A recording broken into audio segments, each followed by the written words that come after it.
পেছন থেকে হাজার ডেকে বললেন, আপনি যে আমাদেরকে এখানে রেখে চলে যাচ্ছেন, মানুষ নাই, জল নাই, দিনের বেলায় তো ভুতুড়ে ভয় পাওয়া যাবে এরকম একটা পাহাড়ি এলাকা, পানি নাই, খাবার নাই, কিচ্ছু নাই, একটা দুধের শিশু নিয়ে আপনি আমাকে এখানে রেখে চলে যাচ্ছেন, আপনি তো আল্লাহর নবী, এটা কি আল্লাহর কোনো অর্ডার কিনা?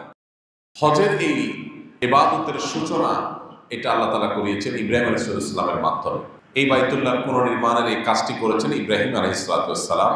যখন মক্কাতে কোনো মানুষের বসতি ছিল না, সহিহ বুখারীর একটা দীর্ঘ হাদিস আছে, আপনারা অনেকে শুনেছেন। কোনো মানুষের বসতি যখন মক্কাতে ছিল না, আল্লাহর নির্দেশ ছিল ইব্রাহিম আলাইহিস সালামের প্রতি নিজের স্ত্রী হাজারকে এবং ছেলে ইসমাইলকে জনমানব শূন্য মক্কার এই উপত্যকায় রেখে আসা। তিনি সেখানে রেখে আসলেন। সেই বর্ণনা আল্লাহ তাআলা কোরআনেও দিয়েছেন, বিভিন্ন হাদিসে বিস্তারিত রয়েছে, আমরা সবাই কম বেশি জানি। নবী করিম সাল্লাল্লাহু আলাইহি ওয়াসাল্লাম এর শেষ হাদিসের আলোকে জানি যে সেখানে তিনি